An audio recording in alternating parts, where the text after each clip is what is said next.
Welcome to the System Simplified podcast, where we feature top leaders who share stories on how to successfully systemize a business. Now, let's get started with the show.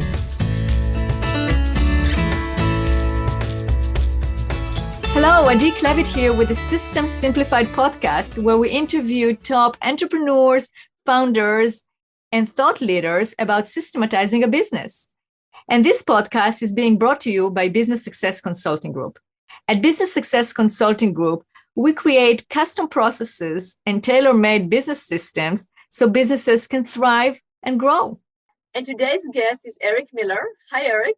Hi, how are you? Good to see you. Good to see you too. I'm so happy that you are a guest on the podcast today. We're going to be talking about finances and processes about finances, which I love to talk about that subject and really see how having your finances in order and really knowing what's going on and having a system and a process, it's so important, especially for entrepreneurs, to make sure that they can actually have, they have the freedom that they want and have the lifestyle that they want, right? And be able to actually use what they're working so hard for the purposes that they decide. So let me first of all introduce you, because you have such an amazing background. So you've been a financial advisor now for over 20 years, and you are the co-owner of Econologics, which is a firm that specializes in working with entrepreneurs, many practice owners, right? Like private practices. Mm-hmm. So that would be dentists, optometrists, chiropractors, and help them achieve their financial goals. So tell me more about Econologics before we start diving into systems and processes regarding finances. Yeah, it's well, first off, we probably need to define the term Econologics, because people hear that and it sounds fancy and it sounds really cool, but it's like, what exactly does that mean? And it's really based upon the premise. If you look at a society at large, it's made up of households. And when you look at the original derivation of the term economy, it actually means the management of the household. So what we did, we kind of broke the word down, coined it, and it basically breaks down to the study of the skills and practices of the financial management of the household. Because in our system, whether or not you have a business or not, your household is a business, and it needs to be run like that. And that's really where the term came from, which was, I thought, would that's a great explanation. So it's basically, so it's the management of the household. So we're going to probably talk about it in terms of the relation between the household and the finances of the household, of the owner, of the entrepreneur, and the business. So that's definitely, we're going to discuss that. But in terms of the firm itself, so Econologics, so give me a little bit more of and I'll give our listeners an idea of what you do and how it came about and how did you end up starting the firm, etc. Yeah, so I've been a financial advisor in prior years, but I really wasn't getting that much fulfillment out of it, just because I don't know what your listeners' experiences have been with financial advisors, but they tend to be kind of negative in some respects. It's just like, hey, how much money do you have for me to manage? And we'll charge you a percentage for that. And that is the model for most financial advisors. And that just really wasn't what I wanted to do. I wanted to work with healthcare practitioners, because I come from a healthcare. My whole family was in healthcare, and I saw that they were very underserved. They were getting cookie cutter financial advice, and so that's why we decided to work with healthcare professionals. The aforementioned that you named, dentists and chiropractors and physical therapists and veterinarians and such. But I learned really early on that if I was going to help them with their personal finances, I had to know something about their biggest investment. And for most of these owners, it was their business. And that to me was, if I'm going to be an advisor, I have to know about all your investments, not just your 401k portfolio or, your mutual funds. I need to look at everything. And so we really immersed ourselves to show people, how to harness the power of their business and how that can create personal wealth for them, and at the same time allow them to exit out at the top of their game. And that's what we've been doing ever since. So I think we have at last we have probably over 300 active clients, a lot of veterinarians, a lot of dentists, a lot of optometrists, a lot of physical therapists, and that seems to be where we're growing as far as the client base is concerned. That's right. Okay, so let's talk about that premise of the connection between the household finances or the personal finances and the business. And how do you look at both and how do they connect? Yes. So if you look at corporate America, you'll hear the term parent company a lot. You'll hear that term parent company. Like if you took a look at like Facebook owns like, I don't know, 50 different companies. It's the parent company. And then it has all these subsidiary companies as well. And especially in the healthcare industry right now, we're seeing a lot of corporate buying of practices as well. But that concept of the parent company, I think, is important because the parent company is where all the direction comes from, the purpose, the goals, the vision. It comes from that parent company. And, and for that, there needs to be an exchange for services rendered for whatever the parent company is doing for the subsidiary company. So how does that work for someone that's got a small business? Well, your household to us is your parent company, okay? Because really doesn't matter whether you own real estate, a business, a retirement account, another, investment into a business. It's all for the benefit of the household, right? It is all for the benefit of the goals and purposes and the visions of the household. And in our method of thinking, that is why we kind of address the household and make sure that the businesses are contributing a profit for the benefit of the household.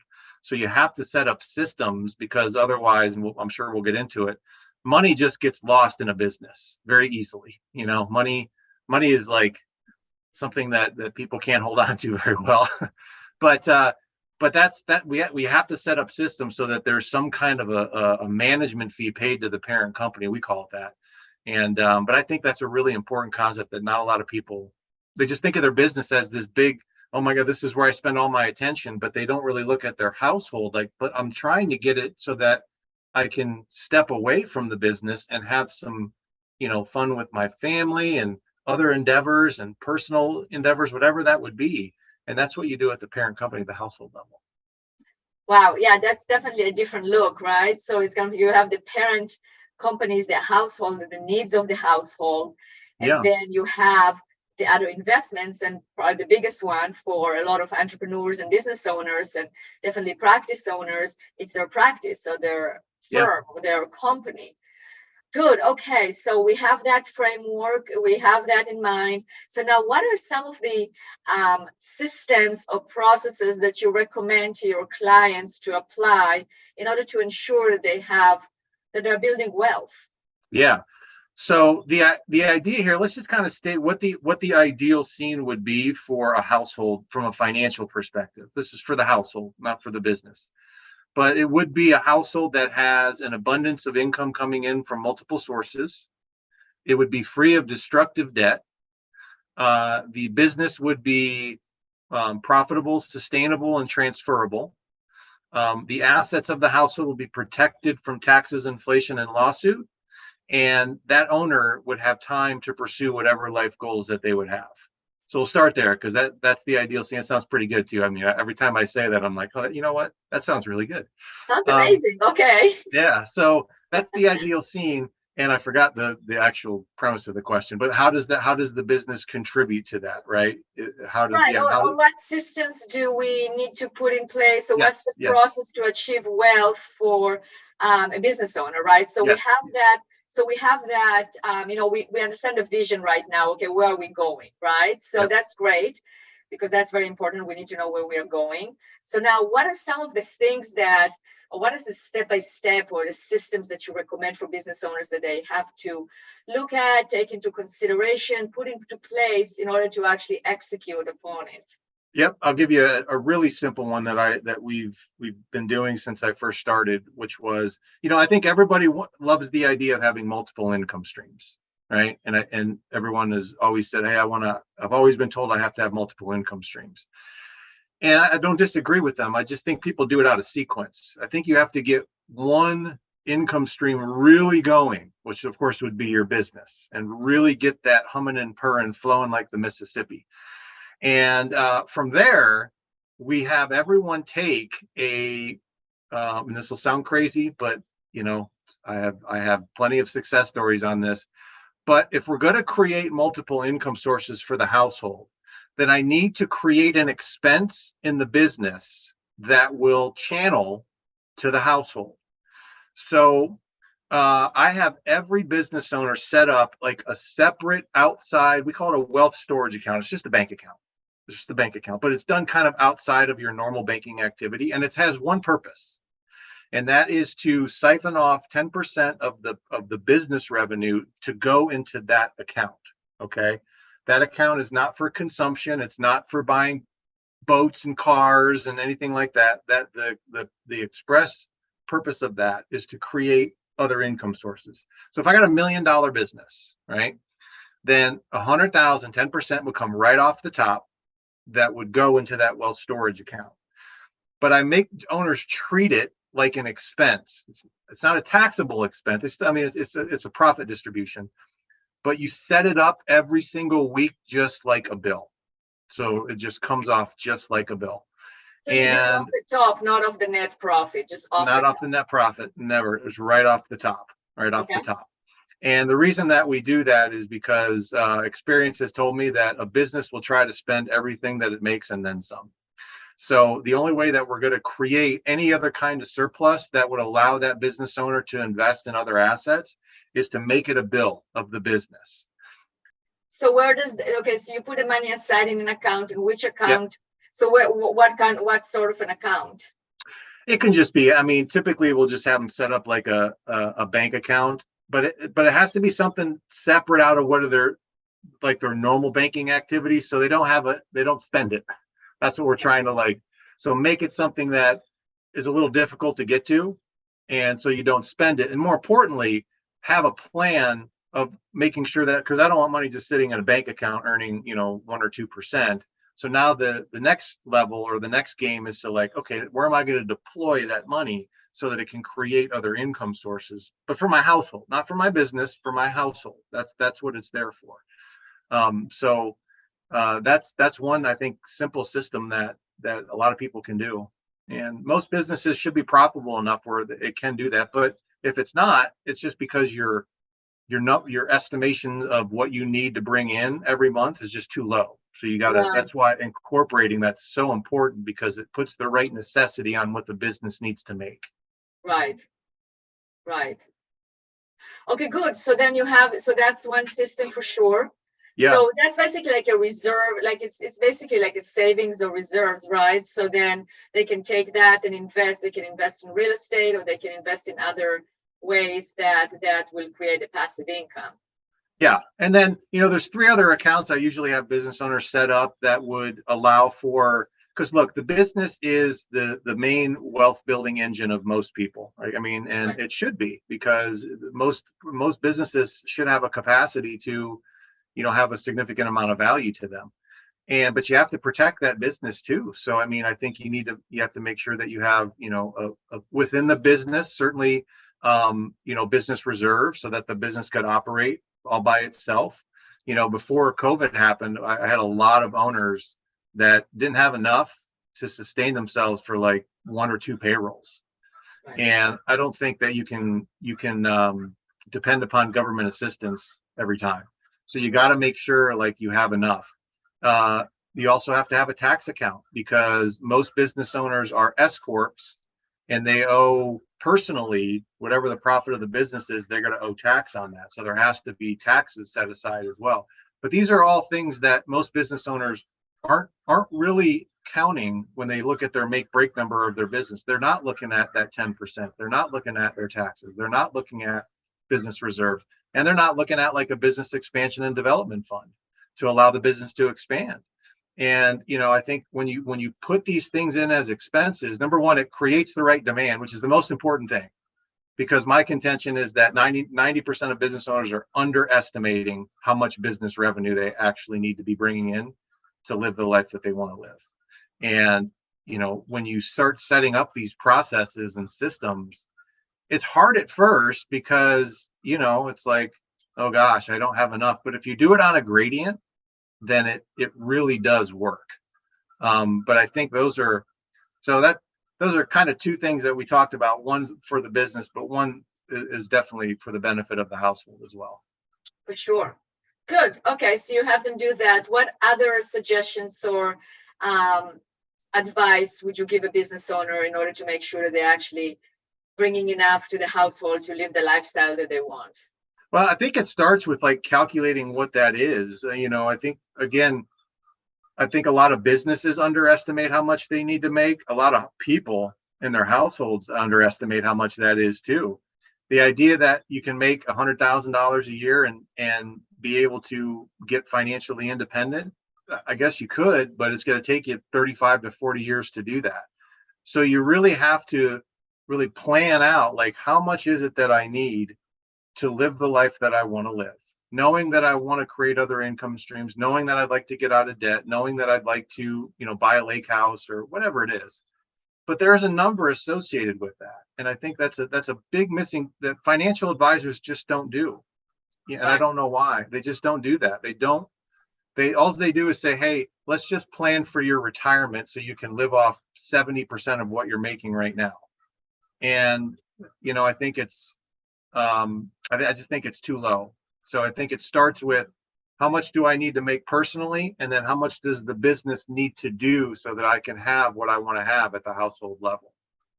So I got many stories of people that have come to me and said, hey, I'm not making enough money. And I'm like, okay, well, how much do you need to make? And I need to make $1 million a year. And I'm not doing that right now. Okay, how much does your business need to do in order for you to make $1 million of personal income? And when you really break it down and, get through the emotion of like, oh God, this is going to be so hard. But once you like really get through it and kind of break it down to a daily, okay, I only need to see this many more patients. Really? That's it? Oh, I can do that, but how would you know? I heard an interesting quote today is like, you can't win the game if you don't know how to read the scorecard, So I thought that was. I think it's really good. Yeah, you definitely have to figure out what the target is, have a specific goal, or like where do you want to be, and then break it down and work it backwards so you can actually figure out what are the different things that you need to do and make it doable. So translate it to the number of patients, translate it to the number of clients, translate it to the number of accounts you have to close. And then you have an actual number that you can measure against and then figure out how you're going to do that. So I agree. Yeah, that's such a powerful thing that I'm sure your experience is similar, that not a lot of people are doing. Right. So. Exactly. Good. So that's definitely any other systems that you, from your experience working with so many business owners, that you feel like they are missing and that's really not allowing them to achieve the goals that they want? I think from a system standpoint, the on the business level, the biggest one is getting to a certain level. In the healthcare industry, it's really getting out of being the practitioner full time. And when you don't have systems in place, it's really going to be hard for that person to get out of being a full-time practitioner. And so, having, your hat written up and good I think policy and procedure is really key. I don't see enough people do that, or they have really outdated it and they haven't updated it recently. I think, anytime that you hit some plateaus, you really have to look at, maybe we have too much, maybe we have to refine this, just start looking at the internally in the business. But yeah, I think that's those are a couple areas definitely, is getting the practitioner out of just being a full-time practitioner. Yes, that's so true, because otherwise it's kind of like that's the bottleneck. It's the business is not going to grow beyond that, and right. Then they will never be able to live the lifestyle that they want or do what they want, and whether to buy what they want to buy, or maybe make an impact in the community, or volunteer or start another business, or whatever it is.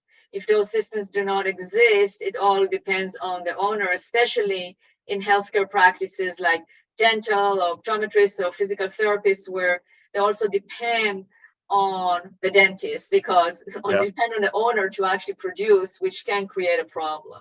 Yeah, it creates a big problem. So, and it's okay for, to start with, but I think a lot of these owners have to try to like get out of just the practitioner role and really concentrate at least some time on their owner and their executive role, and try to get because that's really where you'll see the value at of the business.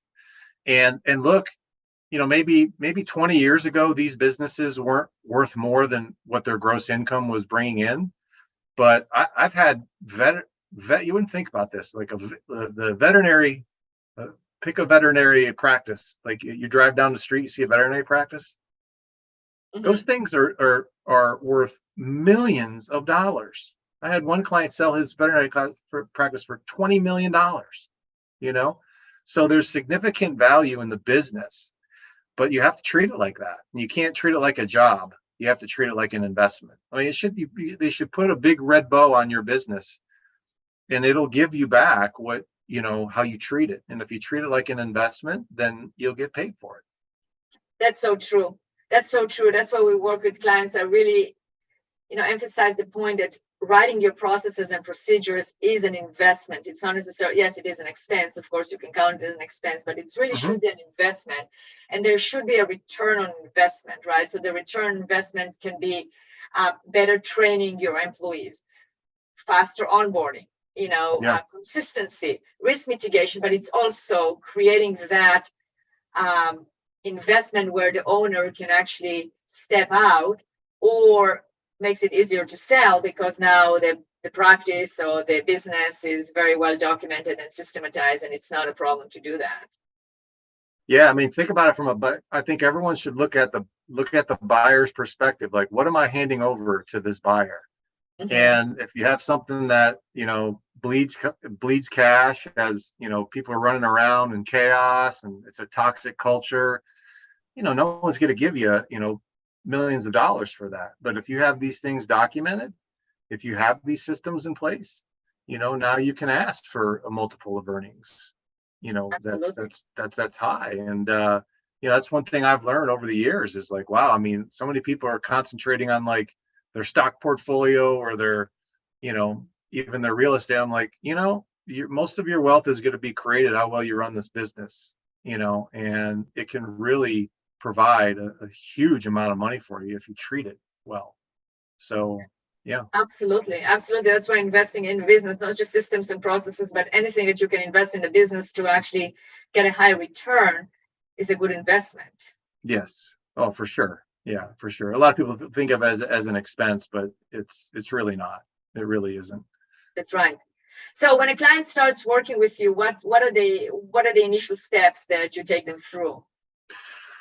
Well, we do first off, like any other, I guess, advisor, we need data, we need numbers. So I certainly want to make sure that I get all their numbers, because we have our own proprietary financial metrics that we look at, because I want to see how much you're paying in taxes. I want to see, how much of your assets are exposed to a lawsuit. I want to see, how much you are saving from the business, how much you have in personal reserves, how much your business profit is, what your revenue is.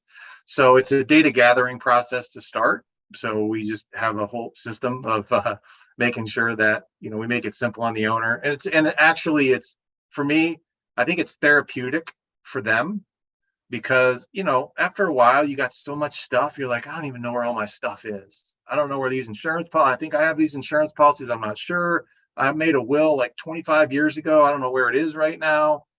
So first thing we do is really try to get them out of some confusion and really orient them to where we're going. And this is the plan of where we're trying to take you.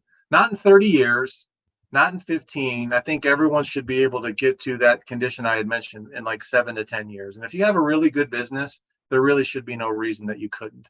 But it starts with that initial getting them out of the confusion of where all their financial information is, looking at their numbers, and then, executing a plan from there that puts these systems in, and then just kind of watch them go through what happens next, which is, can be rough in the beginning, like any time that you're going to do something that's going to change your financial trajectory, it's not going to be easy. Like that's one thing I learned. I wrote a book called How to Become a Financial Beast, and I have a whole chapter called, handling the resistance wave, and that's like all the things that happen when I'm sure you've seen that when you start working with clients, they're like, you're going to put order in and like everything just, they get an unexpected tax bill, piece of equipment breaks down that they just bought, key employee leaves. I mean, just all kinds of like, I didn't know what it was at first, but then I realized after a while, I was like, oh, okay, this is a natural phenomenon that happens. So people don't give up if that happens, where you're just like, you're doing something completely new that you're not sure is going to work. If you start getting that kind of pushback and resistance, then you're doing something right. Right. Okay, so definitely. So the name of your book, tell us the name of your book. Yeah, it's How to Become a Financial Beast, and we kind of coined that term, financial beast. I just looked at a client one day, and he was completely debt free. He had all those things. He had multiple income sources. His business was really, and I was like, wow, he's a beast.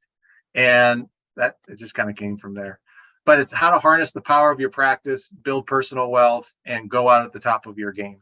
That's okay. the basic of the book. So if our listeners would like to buy that, where can they do it? I think they could just go on Kindle or Amazon. It's still on there for 99 cents. We haven't changed that. So it's right there. So you can just go on Kindle or Amazon. I'm not really sure of the difference between the two, but I'm sure that you're. I'm sure you go into Amazon, search for Eric Miller, and you see the book, and definitely How to Become a Financial Beast. I love that name. Yeah, it's good. Yeah. If you want to become a beast, there you go. It's fun. In a good way. Funny. In a good way.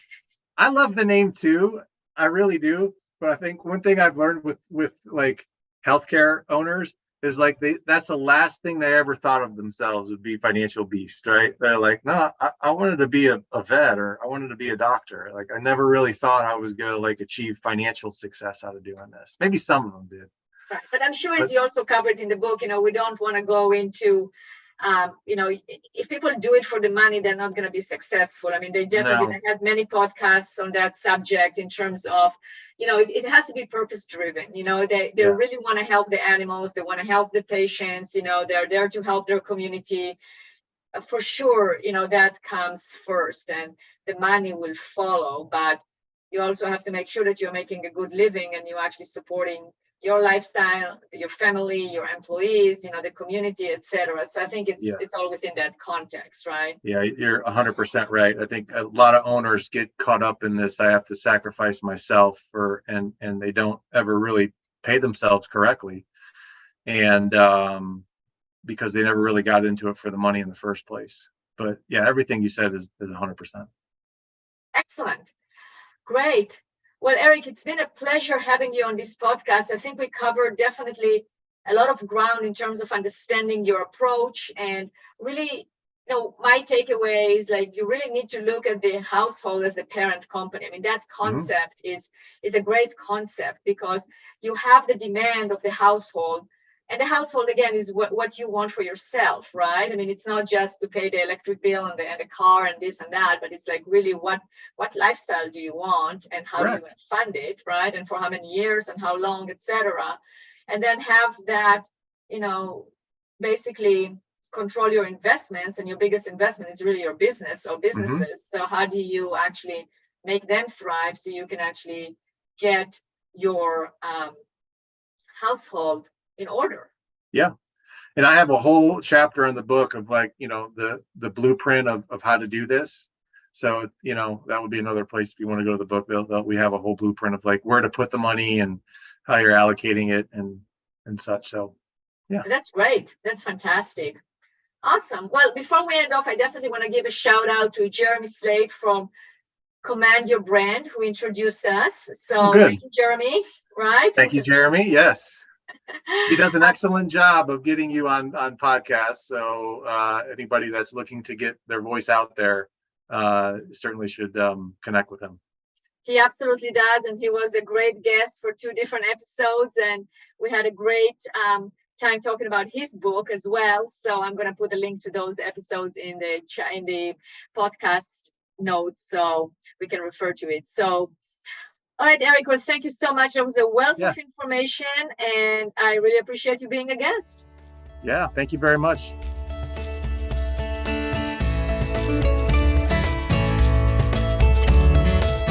Thanks for listening to the System Simplified podcast. We'll see you again next time, and be sure to click subscribe to get future episodes.